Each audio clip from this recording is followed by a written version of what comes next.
John from JO Ventures Outdoors, and today I have a response to an open tag which has been open here for about a couple weeks here. It was started by Big J's Knives, and it is the best and worst purchases of 2023. So I'm a little bit late to the ball game here. Sorry about that, Big J, but appreciate your open tag for sure. I took a little break over the holidays, so from videos, and I'm just getting back and getting caught up here. So I wanted to respond to this because I have some interesting thoughts here, and I want to talk about the worst knives, the worst purchases.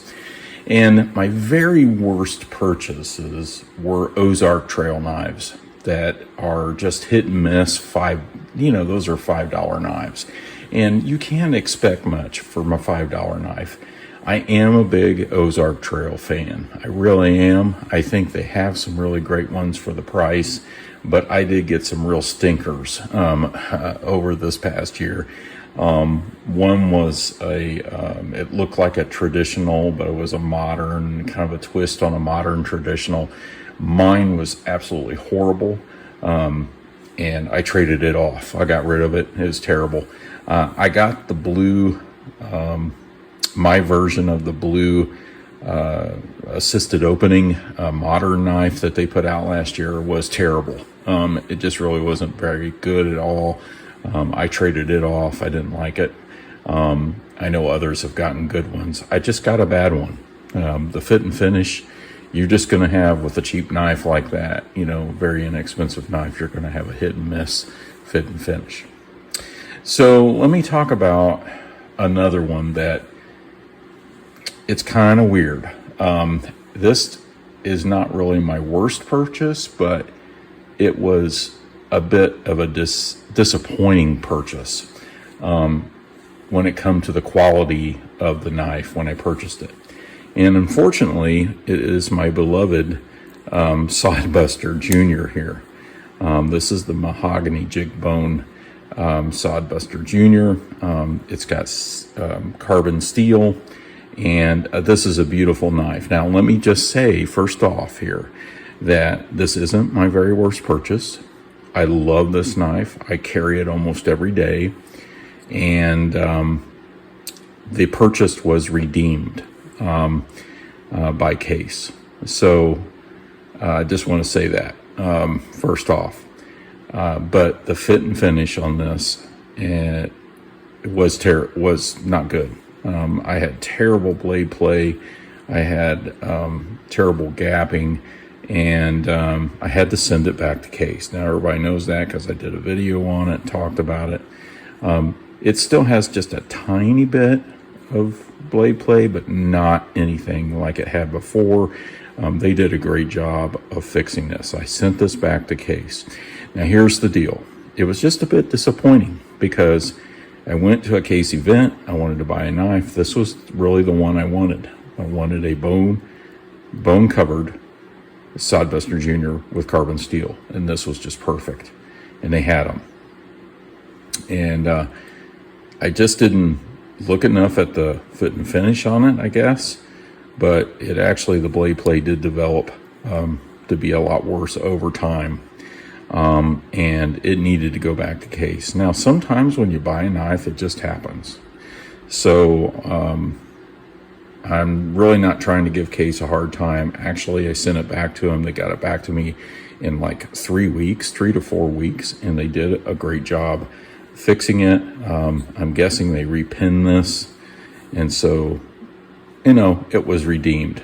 I still love this knife. It's one of my most favorite knives that I carry almost every day, and I made a new slip to match it over the break, and it just goes down right in there. So although it kind of it's kind of in between there on the worst and the best, so kind of a strange story there. Let me talk about some others here, and then I'll get to what I think was really my very best purchase. So two that rank right up there this past year were the Buck Slim Select series. I got both of them. I got them in trades, and this is the 110, and these are USA made knives.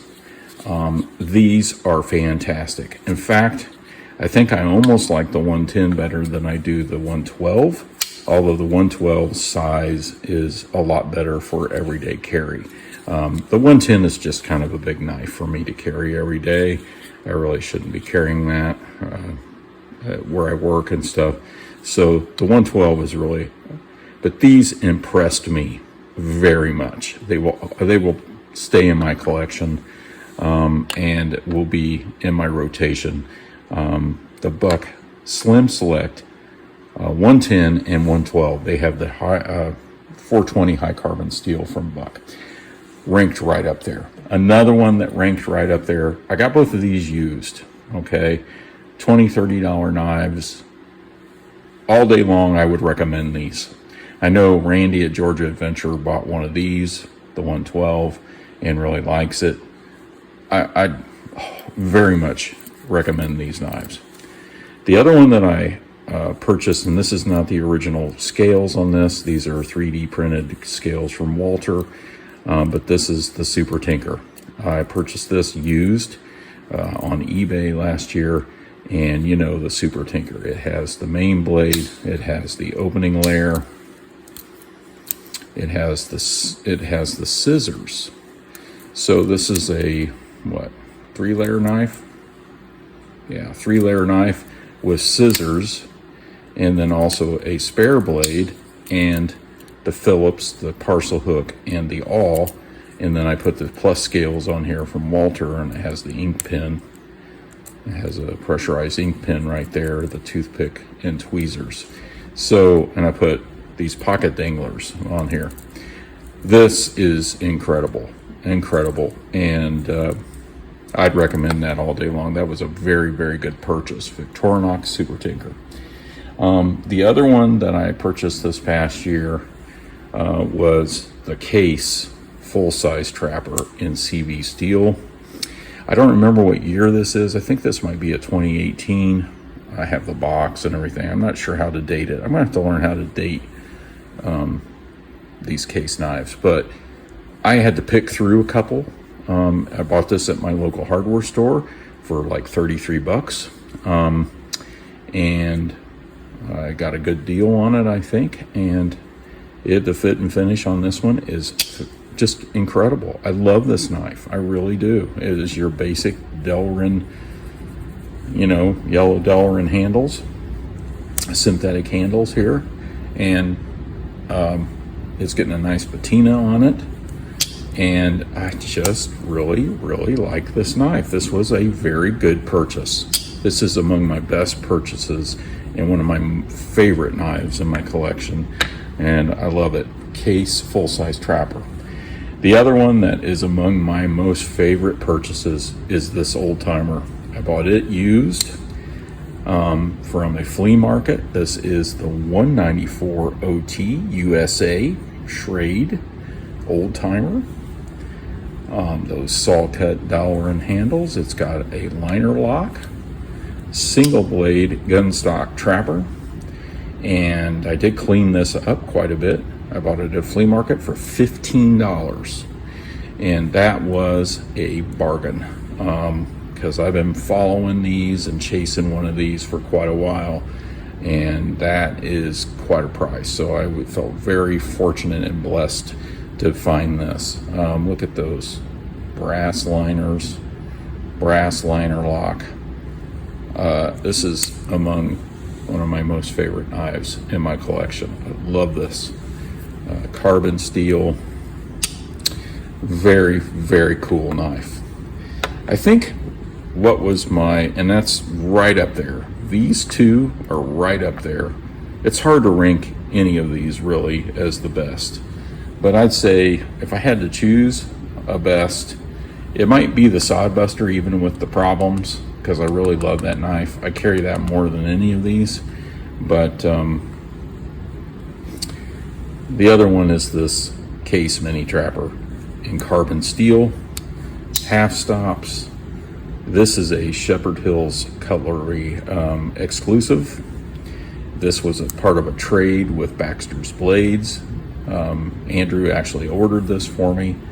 See, USA, 2207 is the model number, CS, carbon steel. And the fit and finish on this is just really incredible. Nice kind of California clip there. This is just a beautiful knife. Really love the size.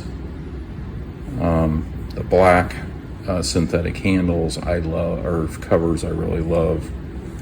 There's the spay blade.